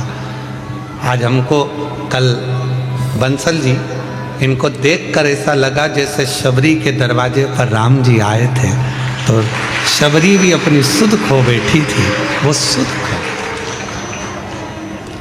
पर बंसल जी आपको भी मैं धन्यवाद दूंगा, आप बोल हीरा के परखैया हो पक्का। जिन जजमान के यहाँ हमारे को ठहराया, अग्रवाल जी के यहाँ जयदेव जी उनके पुत्र हैं, जिनके हम ठहरे, उनका भी इतना सरल भाव है, इतना सरल भाव। क्या नाम है उनका, जिनके हम ठहरे हैं, उनका नाम स्मरण में नहीं है हमको, अग्रवाल जी का, तो वो आप ही हैं। अच्छा, साधुता है आपको बहुत बहुत। इतनी सरलता के साथ में हम जैसे चाहते हैं कि हम जहाँ रुकें वहाँ हम केवल भजन करें, इसके सिवाय कोई हमको परेशान ना करे, ना हमसे कोई पूछे, ना हमसे ये भी मत पूछो कि तुम खाना खाए, भोजन करे कि ना करे, पानी पिए कि नहीं पिए, दूध प्रसाद लिया कि नहीं लिया। हम तो हमारा भक्ति महाराज जी, केवल शिव जी का अभिषेक, शालिग्राम जी का अभिषेक, ठाकुर जी की सेवा और श्री शिवाय नमस्ते। तो मैं इनको भी धन्यवाद दूंगा, आपने ऐसी जगह ठहराया कि जहाँ उनकी बहू बच्चे कोई नहीं, केवल कुछ कोई पूछे ना, केवल उनको मालूम है गुरुजी अपनी भक्ति में लगे हैं, भोजन प्रसाद बना देना, ठाकुर जी की सेवा में पहुँचा देना। अग्रवाल जी आपको भी बहुत बहुत धन्यवाद देता हूँ इस चीज़ के लिए। साधु विराजी बहुत बहुत शिव तत्व इसी को कहते हैं।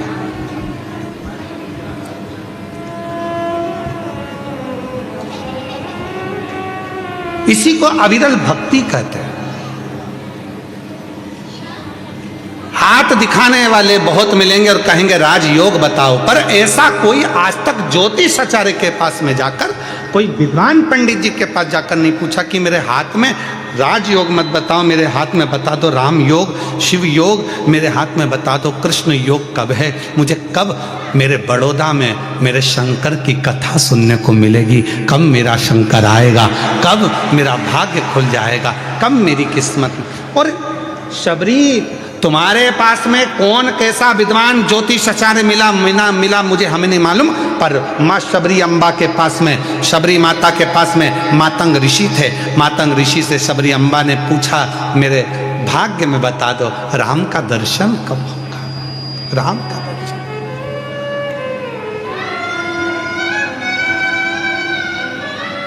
शबरी चाहती तो मातंग ऋषि से कह सकती थी कि मेरी 4 मंजिल का भवन कब बनेगा, गाड़ी कब आएगी, बंगला कब आएगा, राज्य योग कब बनेगा, पर शबरी ने यह कुछ नहीं मांगा। शबरी ने तो केवल इतना कहा कि मेरे ऊपर कृपा कर कर बता दो कि मुझे राम का दर्शन कब होगा।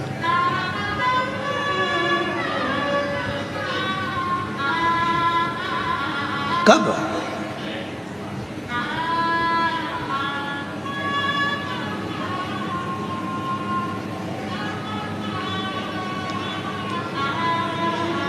कब मुझे दर्शन हो, कब मैं मिलूं उससे।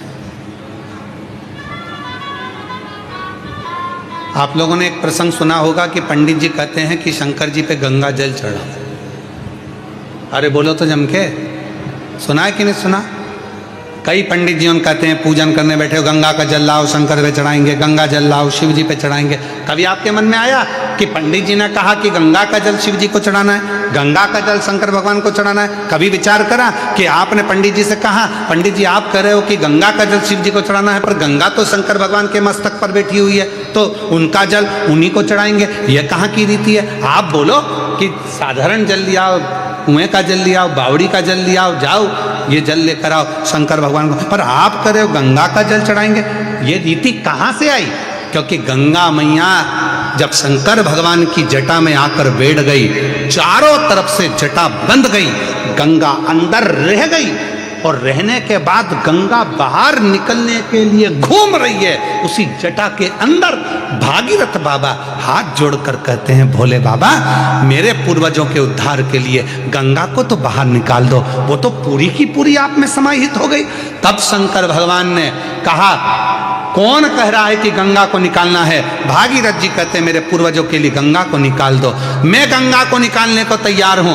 गंगा तैयार है? गंगा कहती है, मैं भागीरथ जी के पूर्वजों के उद्धार के लिए कलकल कर कर बहना चालू करती हूं, और ऐसी दौड़ लगाऊंगी कि भागीरथ बाबा के 60,000 काकाओं के उद्धार को मैं अभी की अभी कर दूंगी। शिव जी कहने लगे, तेरी दौड़ में तुम मुझे दर्शन नहीं कर पाएगी, मुझसे नहीं मिल पाएगी।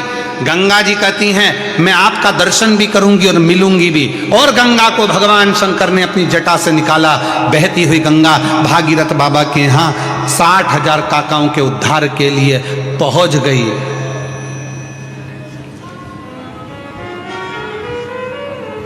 गंगा सागर में पहुंच गए।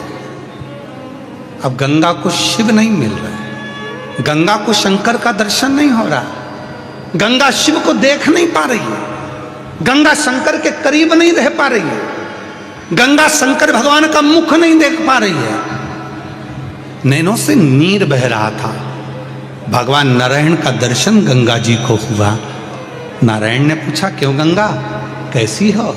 गंगा जी कहती हूं तो अच्छी, पर जिन शिव की जटा से निकली हूं उनके पास जाने के लिए वापिस तरस रही हूं, मिल नहीं पा रही हूं। कोई ऐसा साधन बता दो कि मुझे शंकर का दर्शन हो जाए। गंगा, मैंने तो सुना है शंकर भगवान जिसको अपना बना लेते हैं उसको दूर नहीं करते हैं, तो शिव जी ने तुझे दूर कैसे कर दिया? गंगा जी कहती हैं, शंकर भगवान ने दूर नहीं करा, मैं मेरी अहंकार से शिव से दूर हो गई। शिव जी ने कहा था, मत जा गंगा, मैं तुझे अपनी जटा में हमेशा रखने को तैयार हूं, तू इस जटा में विराजमान रहे। पर गंगा, मैंने शंकर भगवान से कहा तुम मुझे छोड़ो, मैं भागीरथ बाबा के 60,000 काकाओं का उद्धार करूंगी और तुम्हारा दर्शन करने आ जाऊंगी। पर ऐसी बह रही हूं, निरंतर ऐसी बह रही हूं कि शिव का दर्शन मुझे वापिस मिलता ही नहीं है। आप कुछ कृपा करो। भगवान नारायण ने शंकर जी से प्रार्थना करी, आप कुछ करिए। शंकर जी ने पार्वती से कहा, पार्वती गंगा का जल लेकर ही मुझ पर चढ़ा। पार्वती जी ने पूछा, जो गंगा तुम्हारी जटा पर बैठी है उसी का जल तुम्हें चढ़ाऊं, तो इसका मतलब क्या है? शंकर भगवान कहते हैं कि वो गंगा मेरे दर्शन करने के लिए तरस रही है। अगर तू गंगा का जल मुझ पर चढ़ाएगी, वो गंगा मेरा दीदार कर पाएगी, तो मैं तुझे वर प्रदान कर दूंगा। वर दे। उस दिन से ब्राह्मणों ने, ज्योतिषों ने, विद्वानों ने नियम बनाया। लोग कहते हैं शंकर जी को गंगा जल से स्नान कराओ, गंगा जल चढ़ाओ। क्यों? तो कहा, गंगा जल से शिव जी क्यों प्रसन्न होते हैं? उसका प्रसन्न होने का कारण यह है कि शंकर जी प्रसन्न होते कि नहीं होते, पर गंगा शिव पर चढ़ती है, दर्शन करती है, तो गंगा वर देती है कि तूने मुझे शंकर से मिला दिया, जा मैं तेरे ऊपर कृपा करती हूँ, तेरी भंडार भरती हूँ, तुझ पर दया करती हूँ।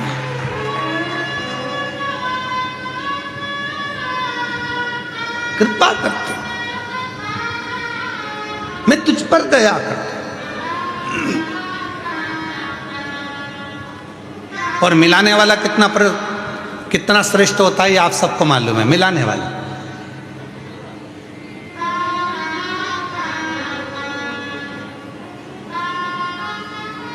आप में से कई माताएं मेरी इतनी खुश हो रही होंगी, इतने साल के बाद गुरुजी गुजरात में बड़ौदा में आए। अरे बाबा बड़ी कृपा कर दी, हम तरस रहे थे, हम दर्शन के लिए, कथा के लिए हम नहीं जा सकते, बाहर कथा सुनने के लिए हम दूर नहीं जा सकते कथा श्रवण करने के लिए, पर हमारे बड़ौदा में, हमारे बड़ोदरा में बाबा भोलेनाथ ने करुणा कर दी। अग्रवाल जी को साधुवाद, अग्रवाल के पूरे ग्रुप को साधुवाद, अग्रवाल आकोटा गार्डन जो ग्रुप है उसको साधुवाद कि जिन्होंने इस पवित्र कथा को करवा लिया। तो ये भीतर की आनंदता, ये भीतर का सुख साधुता देता।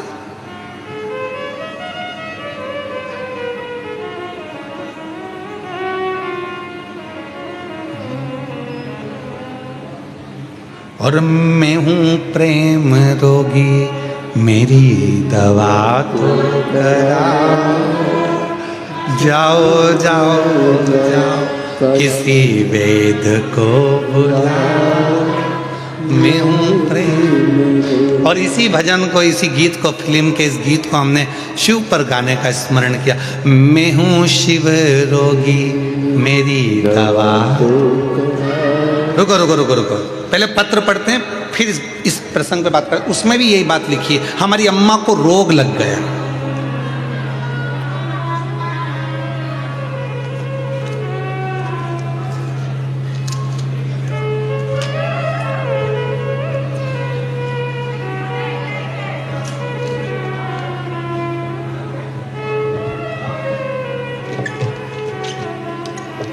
इन्हीं ने लिखा है, ये जो गीता दीदी आई थी, गीता बहन बड़ौदा से, इन्हीं ने एक लाइन लिखी है, जरा पढ़िएगा आप भी हमारे साथ में।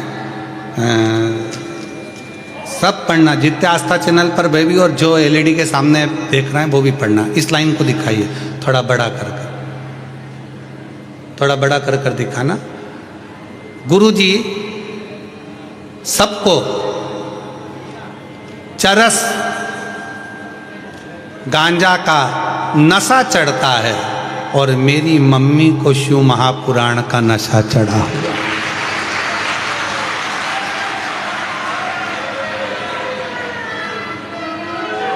फिर से पढ़ लो, फिर से पढ़ो, पढ़ो जरा, इसको क्लोज कर कर जरा दिखाइए।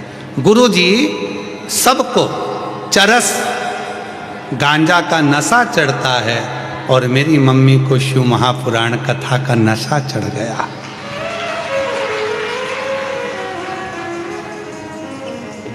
पहले मम्मी बीपी की दवा खाती थी, देखो देखो जरा पढ़ो तो सही। पहले मम्मी बीपी शुगर की दवाई के बिना चल नहीं सकती थी, आज मेरी मम्मी बीपी और शुगर सबकी दवाई बंद हो गई, शिव महापुराण की दवाई चालू। और मैं हूँ शिव रोगी, मेरी दवा तो कराओ, जाओ जाओ जाओ डमरू वाले को बुलाओ, मैं हूँ शिव रोगी, मेरी दवा तो कराओ, जाओ जाओ जाओ सीहोर वाले को बुलाओ, मैं हूँ शिव रोगी। ये रोग की दवा। और एक प्रसंग और है, अच्छा है, देखिए।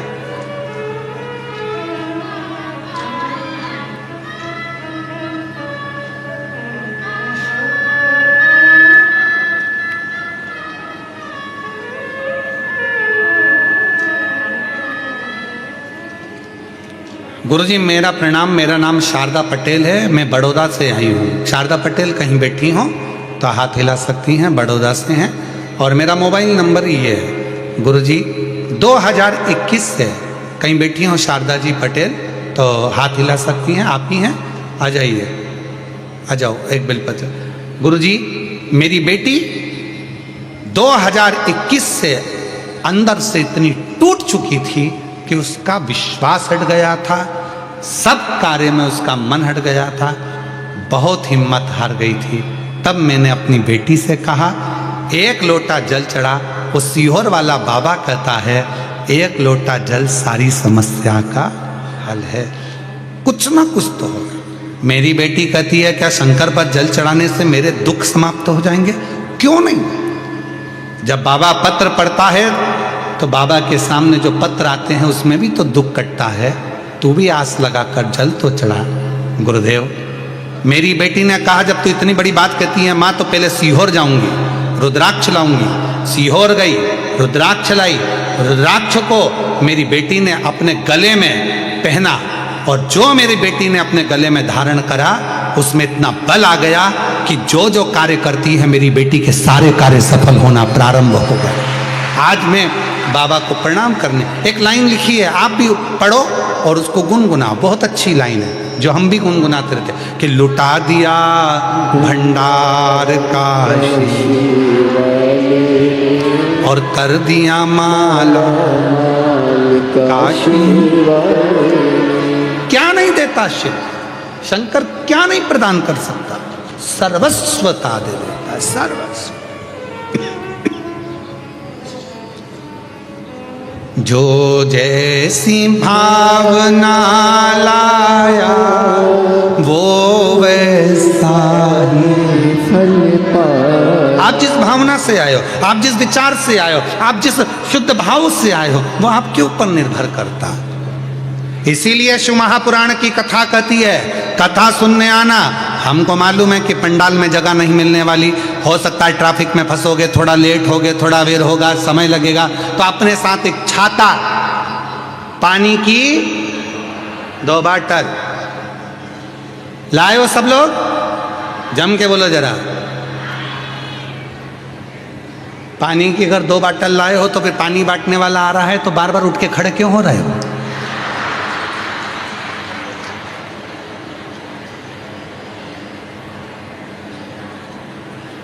तुम टेंट के अंदर बैठे हो पंडाल में, पानी बांटने वाले से हाथ जोड़कर कहो धूप में बैठे हैं बहुत लोग,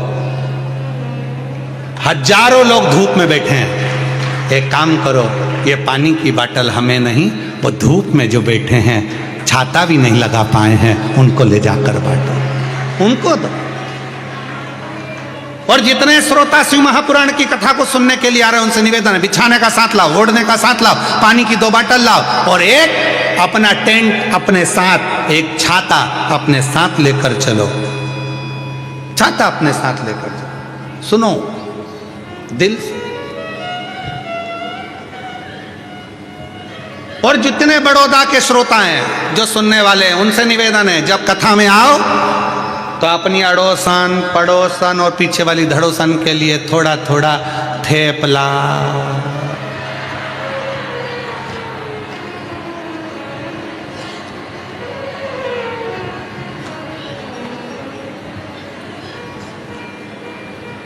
फाफड़ा,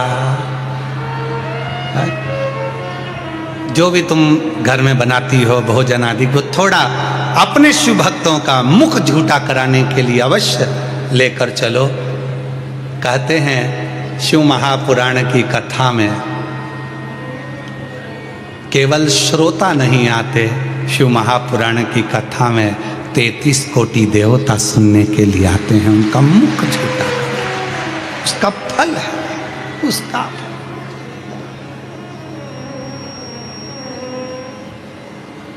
उसका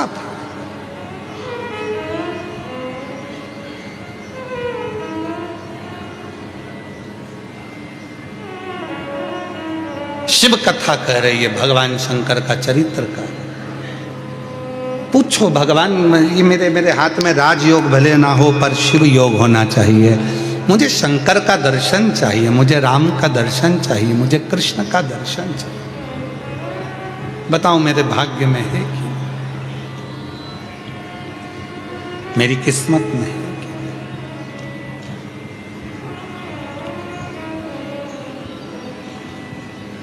और लिखन वाले तू हो के दयाल लिखना, लिखन वाले तू हो के दयाल लिखना, मेरे हृदय अंदर शिव जी का नाम लिखवा, मेरे हृदय अंदर शिव जी का नाम लिखवा। माँ जब अपने बच्चे के हाथ में कलम पकड़ाती है, पेंसिल पकड़ाती है, पेन पकड़ाती है, कॉपी देती है, लिखो लिखो,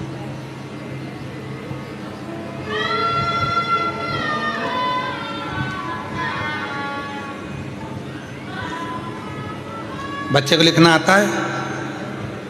पहली बार जम के बोलो जरा, सबसे पहली बार बच्चे के हाथ में माँ ने कलम पकड़ाया, पेन पकड़ाया, बच्चे को लिखना आता है? नहीं। पेन पकड़कर क्या करता है? सीधी सीधी रेखा खींचता है, लाइन खींचता है, सीधी सीधी। उसको लिखना नहीं आता। फिर क्या होता है?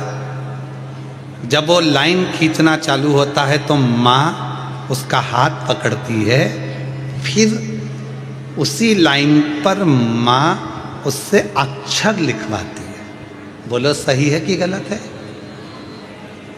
माँ हाथ पकड़ी, बच्चे को कॉपी दे दी, पेन दे दिया, उसने तो लाइन खींचना प्रारंभ करेगा। उसने लाइन खींची।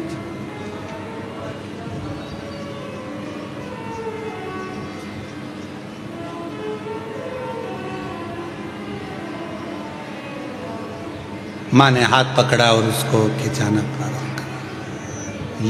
यही शिव पुराण कहती है। शंकर के मंदिर में जाकर शिव जी को जल चढ़ाकर जब कोई चंदन की 3 लाइन भगवान शंकर के शिवलिंग पर खींचता है, शंकर उसका हाथ पकड़कर उसका भाग्य लिखना प्रारंभ कर देते हैं। शिव भाग्य। अब कई लोग कहते हैं कि हम एहसान कर रहे हैं, हम मंदिर जाते हैं, शंकर का श्रृंगार करते हैं, शिव जी के मंदिर में जाकर शंकर जी को त्रिपुंड लगाते हैं। नहीं, आप बच्चे हो, आपको हाथ में कलम पकड़ा दी गई है और आपको लिखना नहीं आता, आप अपना भाग्य नहीं लिख सकते। तो शंकर के मंदिर में जाकर जब आप अपनी उंगली की 3 रेखाएं खींचते हो, यहां तक शिव पुराण कहती है अगर चंदन नहीं है, अबीर नहीं है, गुलाल नहीं है, रोली नहीं है, कुछ भी तुम्हारे पास में नहीं है, शंकर जी को तुमने जल चढ़ाया, जल चढ़ाने के बाद अगर चंदन, रोली, हल्दी कुछ नहीं है तो भी अपने हाथ की 3 उंगलियों से शंकर के शिवलिंग पर जब आप 3 रेखाएं दिल से, हृदय से, भाव से बनाते हो तो भी शंकर भगवान हाथ पकड़कर तुम्हारे भाग्य की रेखा बनाना प्रारंभ कर देगा। भाग्य की रेखा, भाग्य की रेखा बनाना प्रारंभ कर देगा। शिव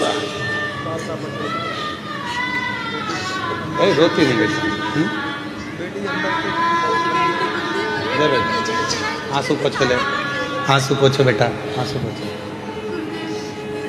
हिम्मत टूट चुकी थी इसकी, हर जगह से हार गई थी, इतनी दुखी हो गई थी कि शरीर भी रखूं कि ना रखूं, पर रोती नहीं बेटा। है बेटा, आंसू पोछो, आंसू पोछो, आंसू पोछो बेटा, बाबा है सब।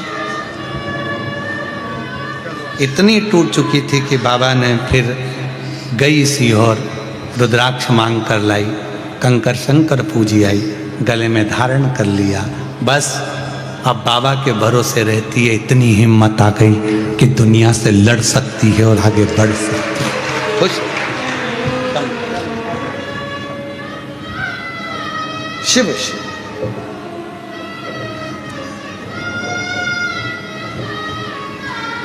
एक विश्वास, मेरा तू ही तो हमदर्द, जिसे हर दर्द कहता हूँ, मेरा तू ही तो हमदर्द है, जिसे हर दर्द कहता हूँ। दुनिया के आगे प्रभु चुपचाप मैं रहता हूँ, दुनिया के आगे प्रभु चुपचाप मैं रहता हूँ। मेरा तू ही तो हमदर्द है, जिसे हर दर्द कहता हूँ। मेरा तू ही तो हमदर्द है, जिसे हर दर्द कहता हूँ। दिल से आप खींचो 3 लाइन।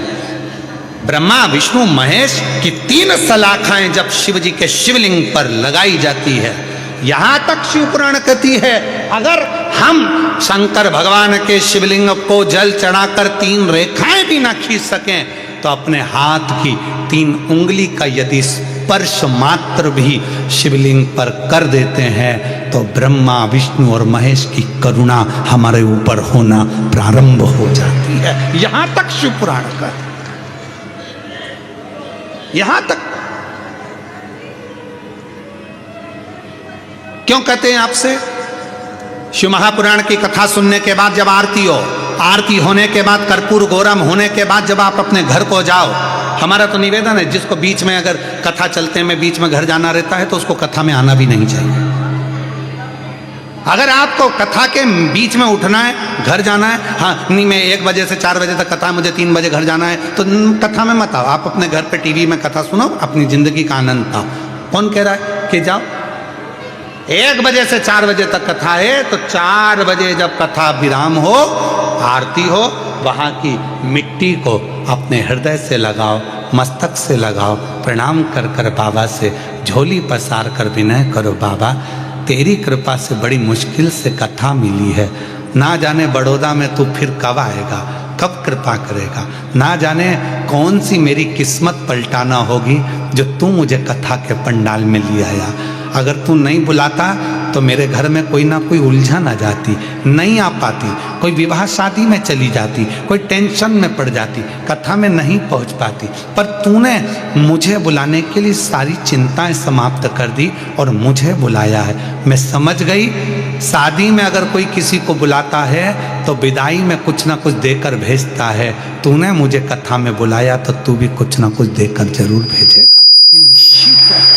मैं आई हूं तेरे आश्रित होकर, तेरे भरोसे होकर, तुझ पर तड़ा कर कर, तेरे पर विश्वास कर कर मैं तेरे पास पहुंची हूं और ये पक्का भरोसे से कहती हूं, मेरा तू ही तो हमदर्द है, जिसे हर दर्द कहता।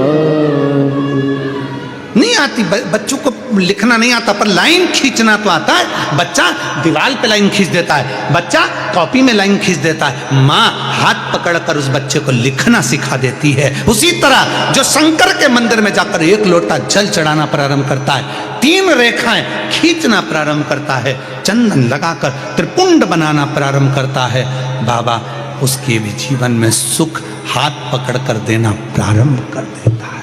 सुख देना, प्रसन्नता देना।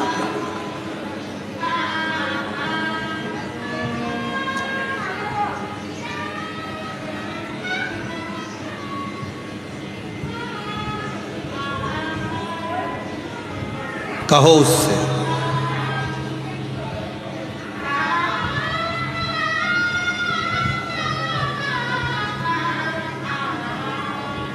एक पत्र में एक बहन जी ने लिखा है, जल्पाबेन गोहिल, जल्पाबेन गोहिल, चलो जरा पढ़ के बताओ। जल्पाबेन गोहिल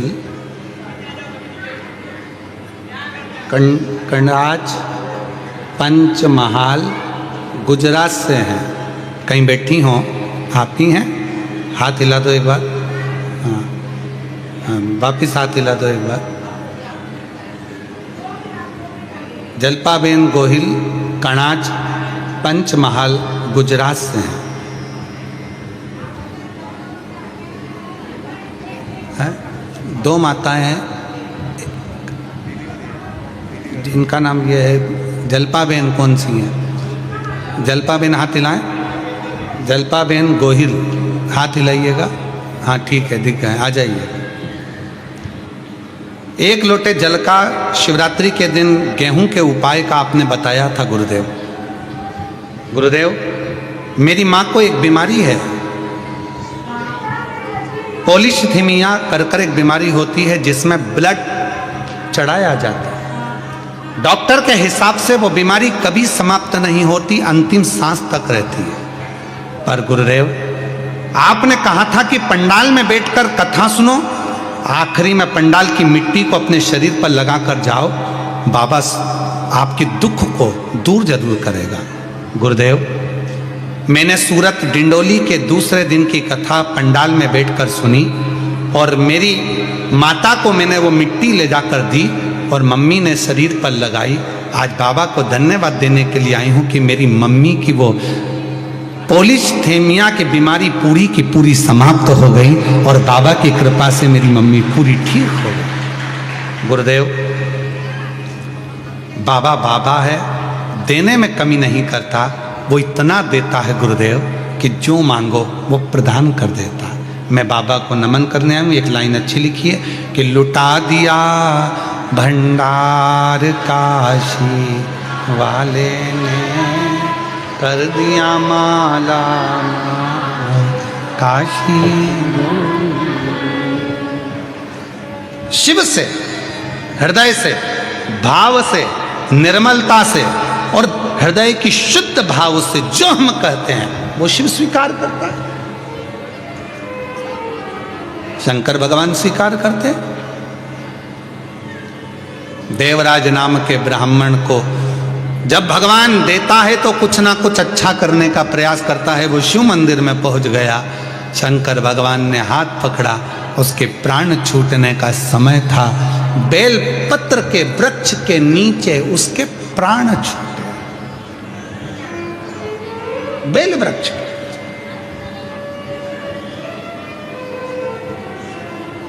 शिव महापुराण की कथा कहती है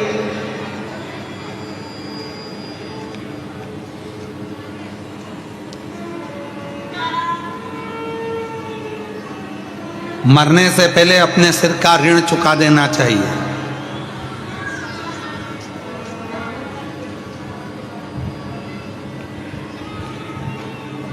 मरने से पहले अपना एक ऋण सिर पे लेकर मत जाओ, सारे ऋण चुका दो।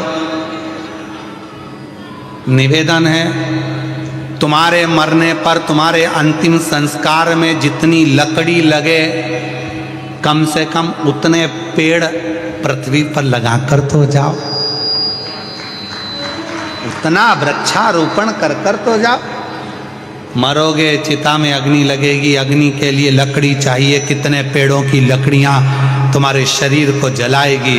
कम से कम एक काम करो, जो महाशिवरात्रि आ रही है 15 फरवरी को, उस दिन उस शिवरात्रि को ग्रीन शिवरात्रि के रूप में मनाएं और एक एक वृक्ष सब लगाएं। आप सबसे निवेदन है उस शिवरात्रि का नाम ग्रीन शिवरात्रि रखो। ग्रीन शिवरात्रि, वृक्षारोपण करो, बेल वृक्ष लगाओ। बेलपत्री का वृक्ष नहीं मिले तो कोई दूसरा वृक्ष लगाओ, पर लगाओ जरूर वृक्षारोपण। आइए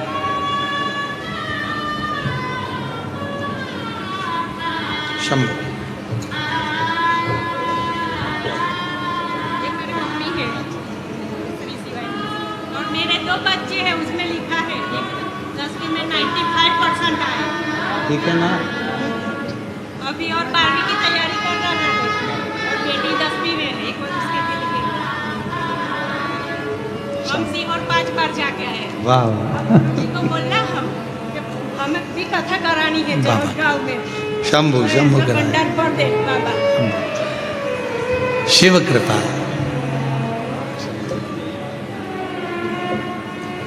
यही माता जी को तकलीफ थी, जिसमें शरीर को ब्लड लगता रहता था। शिव की कृपा से अब पूर्ण तरह से स्वस्थ है। शिव की करुणा है। एक बार जोरदार ताली बजाकर साधु शिव तत्व शंकर। बेलपत्र के वृक्ष के नीचे देवराज के प्राण छूटे, शिव धाम चले गए। अगला वर्णन आया है एक बिंदुक नाम का ब्राह्मण, जिसकी पत्नी का नाम था चंचुला देवी। बिंदुक भी प्रेत योनि में पड़ गया था। गलत कृत्य करने के कारण जब प्रेत की योनि में पड़ा तो धर्म पत्नी चंचुला ने काशी की यात्रा करी। शिव जी की पवित्र कथा उसके कानों में पड़ी। उसके प्राण छूटे तो पार्वती जी की सहेली बन गई।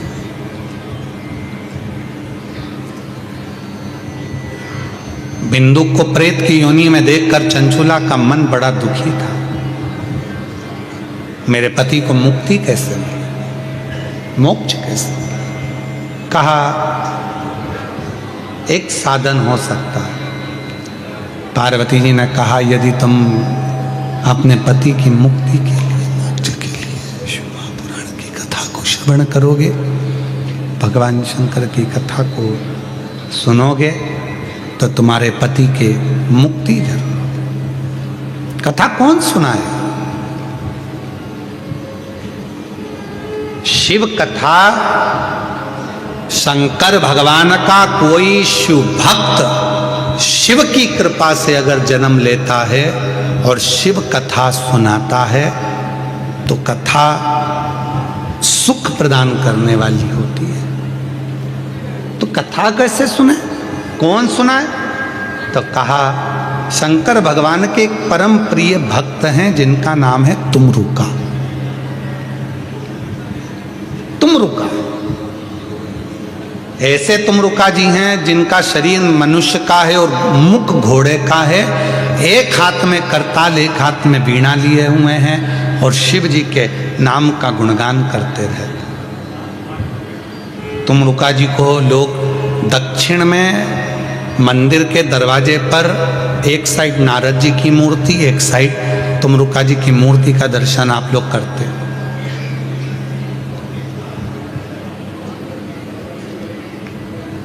महाराज जी पूरे दुनिया के लोगों को मालूम पड़े कि तुमरुका जी कैसे हैं, उन्होंने कैसे भजन किया, कैसे तप किया, साधना करी, शिव की भक्ति करी।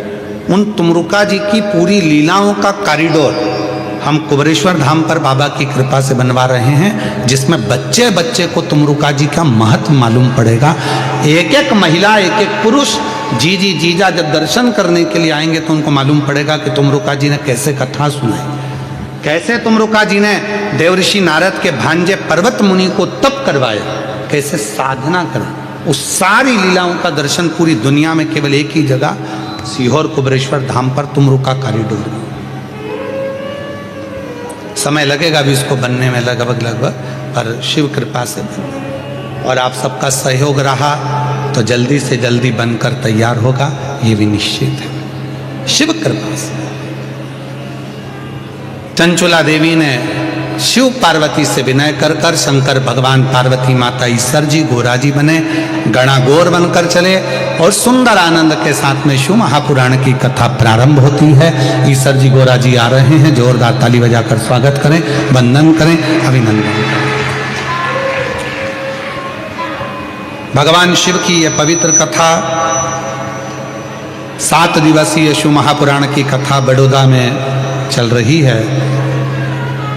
16 से 22 जनवरी तक leprosy ground, Sardar stand for lane, Ajwa road, Vadodara, Gujarat में ये कथा चल रही है। बड़े प्रेम से कल भी कथा का समय 1 बजे से 4 बजे तक रहेगा। दिल से कथा का लाभ लें और अपने जीवन को धन्य बनाएं। 7 दिवसीय कथा को अपने जीवन में उतार कर सार्थक करें अपने जीवन को। ये कथा 22 तारीख को पूर्ण होगी। 27 तारीख से 31 तारीख तक 5 दिवसीय शिव महापुराण की कथा। माघ के जो महीना चल रहा है, माघ मेला प्रयागराज में चल रहा है। आप और हम 1-1 महीने तक तो कल्पवास प्रयाग में जाकर नहीं कर सकते, पर 5 दिन माघ मेले में 5 दिन त्रिवेणी के संगम पर रुककर 5 दिन की शिव पुराण सुने 27 से 31 जनवरी तक, और 5 दिन का कल्पवास कर कर पूरे महीने के कल्पवास का फल प्राप्त करें, अपने जीवन को धन्य बनाए। हर हर साउंड वाले भैया कल